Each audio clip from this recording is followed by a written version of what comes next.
You have felt it. 300 contacts, 41 unread messages, a group chat going since Tuesday, and somehow sitting at your own kitchen table on a Thursday night, the loneliest you have ever been. You are not broken. You are not the only one. In 2023, the United States Surgeon General issued a formal advisory declaring loneliness a public health epidemic, as deadly, he wrote, as smoking 15 cigarettes a day. 58% of Americans now report feeling lonely. The most connected generation in human history is also the loneliest. 8 of the most respected researchers alive have spent decades trying to explain why. A neuroscientist, a surgeon general, a sociologist, a psychologist of the phone. Tonight, 60 seconds for each. One finding, then the next. By the end, you will see the question underneath all of it. Stay.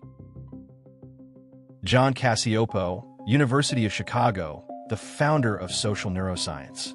For 30 years, in his lab, he proved something most people still refuse to accept. Loneliness is not a mood. It is not a personality trait. It is a physical disease state. Chronically lonely people show elevated cortisol, disrupted sleep architecture, higher inflammation, weakened immune response, and accelerated cognitive decline. His meta-analyses found chronic loneliness raises mortality risk by 26%, comparable to obesity, comparable to lifelong smoking. The body, Cacioppo argued, is not built to be alone. We evolved as a cooperative species, and the brain treats prolonged social isolation the way it treats hunger or thirst, as a survival emergency. The signal does not stop because you ignore it. It gets louder. The ache you feel at midnight is not weakness. It is your nervous system doing exactly what evolution designed it to do. Vivek Murthy, United States Surgeon General. May 2023. He did something no public health official had ever done. He issued a formal advisory declaring loneliness an epidemic, placing it on the same shelf as opioid addiction, tobacco, and obesity. The number that made the front pages was his comparison. The mortality risk of chronic loneliness, he wrote, is equivalent to smoking 15 cigarettes a day. Read that again. Not 5, not 10, 15, a pack-a-day habit. He did not pull this number from theory. He pulled it from Julianne Holt-Lunstad's meta-analyses, pooling 300,000 subjects. Murthy's advisory documented collapses in family meals, friend time, civic membership, and close confidence. The average American in 2023 spent 20 fewer minutes per day with friends than the average American in 2003. Loneliness, he argued, is now a clinical risk factor. We just have not built a system that treats it like one. Robert Putnam, Harvard, 1995. He noticed something in his data nobody else had bothered to chart. Americans were still going bowling, but they had stopped joining bowling leagues. Membership in unions, churches, PTAs, civic clubs, lodges, and bowling leagues had collapsed across one generation. He gave the book that came out of it a title that became a phrase. Bowling Alone. His argument was sociological and devastating. Modern life had not destroyed strong ties, your spouse, your closest friend. It had destroyed weak ties. The neighbor you nodded to, the bartender who knew your drink, the coach, the choir mate, the regular at the diner. Weak ties, Putnam showed, are the connective tissue of a life that feels populated. Without them, you can have a partner and 3 close friends and still feel, correctly, that you live in an empty world. The village left first. The loneliness arrived after. Sherry Turkle, MIT, spent 20 years interviewing children, teenagers, and adults about their phones. The result, in 2011, was Alone Together. Her observation, repeated in study after study, was simple.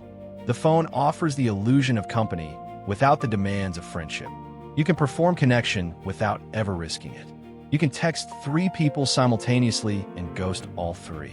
You can broadcast a feeling to 200 followers and never be answered by one. Real conversation, Turkle wrote, is messy. It pauses. It contradicts itself. It demands you tolerate another person's actual presence, their boredom, their disagreement, their need.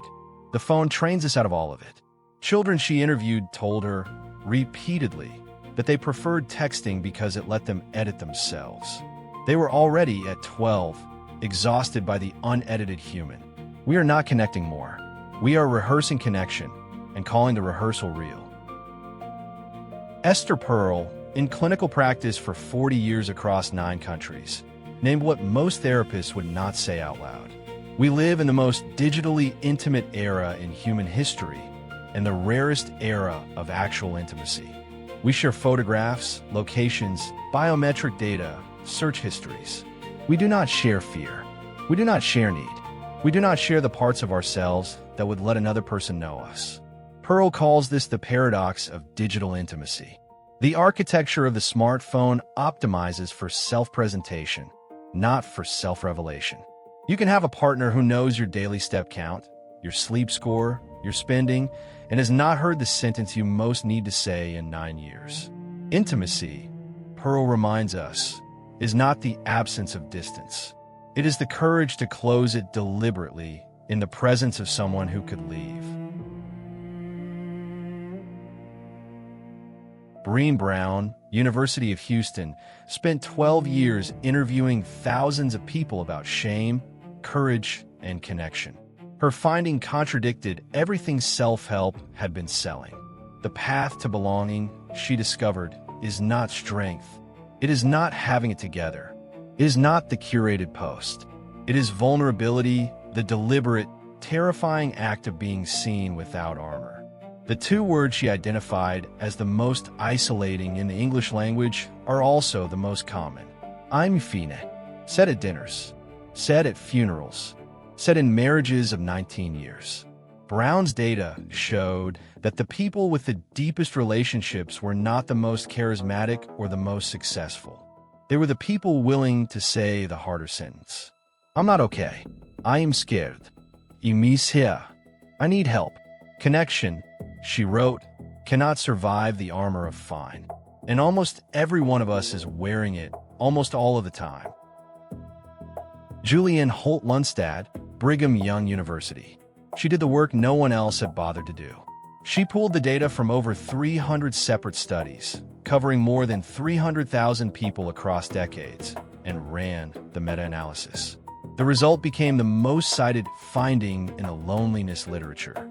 Chronic loneliness raises all-cause mortality by approximately 26%. Weak social relationships raise it further. The effect, she demonstrated, is comparable to smoking, larger than obesity, larger than physical inactivity. Her work is the empirical foundation for every Surgeon General advisory, every public health initiative, every clinical screening tool that mentions loneliness. She did not editorialize. She did not moralize. She simply forced the medical establishment to look at a number it had been avoiding for 50 years. The loneliness in your chest on a Thursday night is not metaphor. It is statistically slow-motion damage, and it is measurable. Noreena Hertz, economist, University College London. She wrote The Lonely Century in 2020, and she did something most psychologists would not. She located loneliness in the economy.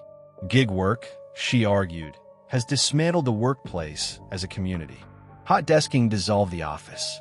Remote work scaled it globally. Urban density rose while neighborhood ties collapsed. We moved into apartment buildings where we did not know the name of a single neighbor. We outsourced the third places, the cafes, the libraries, the local bars to chains that no longer remembered us. Hertz's claim is structural. Loneliness, she wrote, is now a cost of the economic system itself, externalized onto the bodies of individual workers, who are then sold meditation apps to manage it. You are not failing at modern life. Modern life, in its current shape, is failing at producing the conditions human beings have always required to feel held. Cacioppo measured the body. Murthy named the epidemic. Putnam mapped the village we lost. Turkle showed how the phone replaced it. Perel found us digitally close and humanly distant. Brown said the armor of fine is killing us. Holt-Lunstad gave us the number, 26%. Hertz placed loneliness in the economy. 8 researchers. One question underneath all of it. Does anyone actually know me? Not your follower count. Not your last text reply. Not the people who would show up at your funeral. The people who, on an ordinary Tuesday at 9 at night, know what is hardest in your life right now by name. Most adults, in 2026, cannot list 3. The path back is not larger. It is smaller. One person, one unedited sentence. One time you do not say, "I'm fine." The epidemic ends, statistically, the way it began. One conversation at a time. Start tonight.